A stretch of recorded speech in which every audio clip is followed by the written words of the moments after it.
चांद की कदर भी पत्थर जितनी हो जाए, बस तू हासिल करके देख ले। ये बात बड़ी गहरी है। जिसे भी तुम आसानी से हासिल हो जाओगे, वह तुम्हारी कदर करना बंद कर देगा। और ऐसा सिर्फ वह नहीं करेगा, तुम भी ऐसा ही करोगे। दोस्तों, जब तक कोई चीज मिलती नहीं है, दुनिया की सबसे कीमती चीज होती है वो हमारे लिए। लेकिन जब वही चीज हासिल हो जाती है तो उसकी कदर खत्म हो जाती है। इसीलिए दोस्ती उन्हीं से रखो जो तुम्हारी कदर जानते हो। किसी ने क्या खूब कहा है, अगर मेरे जज्बातों की तुझे कदर नहीं तो तेरे हालातों की मुझे कोई फिक्र नहीं। ये सिर्फ एक शायरी नहीं है, ये इस जमाने की कड़वी हकीकत है। आज के जमाने में आपको ऐसे ही जीना पड़ेगा। उन लोगों को अपनी जिंदगी से निकालते रहना पड़ेगा जिन्हें आपकी कोई कदर नहीं। और हाँ, एक बात जरूर याद रखना, वक्त बीत जाने के बाद कदर की जाए तो वो कदर नहीं, अफसोस कहलाता है। क्योंकि मतलब पड़ने पर अगर कोई आदमी आपकी कदर करने लगा है तो वो सिर्फ अपनी जरूरत पूरी करने लगता है। लोग हमारी कदर तब नहीं करते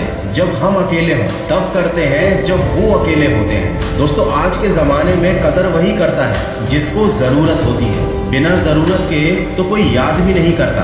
अगर बिना स्वार्थ के इस दुनिया में कोई तुम्हारी कदर करता है तो वो है तुम्हारे माँ बाप। शिकायतें कितनी भी हों, उन्हें दिल में नहीं रखनी चाहिए। माँ बाप की सेवा और कदर पूरी जिंदगी करनी चाहिए, क्योंकि ये वही माँ बाप हैं जिन्होंने तुम्हें बिना किसी मतलब के पाल पोस कर बड़ा किया, इस दुनिया में अपने पैरों पर तुम्हें खड़ा किया। उनके अलावा तुम्हें जो कोई भी मिलता है, याद रखना उसका कोई ना कोई तुमसे मतलब जरूर होता है। और अगर तुम चाहते हो कि समाज में तुम्हारी इज्जत हो, लोग तुम्हारी कदर करें, तो सबसे पहले तुम्हें खुद की कदर करना सीखना पड़ेगा। अगर तुम हर वक्त हर किसी के लिए उपलब्ध रहोगे तो शुरुआत में तो सब तुम्हारी बड़ी तारीफ करेंगे, लेकिन एक समय के बाद लोग तुम्हें निठल्ला समझने लग जाएंगे। तो जितनी जरूरत हो उतना ही बोलो, जितनी जरूरत हो उतना ही दूसरों को वक्त दो। मुसीबत के समय लोगों की मदद करना बहुत अच्छी बात है, करना भी चाहिए, लेकिन उस कीमत पर नहीं जहां लोग तुम्हारी इज्जत करना ही बंद कर दें। जहां कदर ना हो वहां जाना फिजूल है, चाहे किसी का घर हो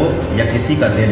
ये दुनिया का कड़वा सच है, सब पर भरोसा है पर कुछ भी नहीं हासिल है। जिस तरफ पीट करो वहीं खड़ा कातिल है। सोच रहे हैं सीख ले हम भी बेरुखी करना, अपनी कदर खो दी हमने सबको इज्जत देते देते। दोस्तों, अगर तुम्हें किसी की कदर करनी ही है तो अपने वक्त की कदर करना सीखो। कहते हैं वक्त रहते वक्त की कदर करना अगर सीख गए बहुत कुछ पा जाओगे, वरना बहुत कुछ खोगे और बहुत कुछ अपने हाथों से गंवाओगे। जो अपनी परिश्रम से कदर करते हैं, दुनिया वाले उन्हीं की कदर करते हैं। तो अपने माँ बाप की कदर कीजिए, अपने वक्त की कदर कीजिए और उन लोगों की भी कदर कीजिए जो आपसे निस्वार्थ भाव से जुड़े हुए हैं। और जीवन में आगे बढ़ने के लिए जी तोड़ मेहनत कीजिए और सकारात्मक सोच के साथ अपने लक्ष्य की तरफ बढ़ते जाइए। मैं मिलूंगा आपसे अगले वीडियो में जो आपके जीवन में सकारात्मक ऊर्जा को भर दे और आपको दिखाए एक सही दिशा। सुनते रहिए।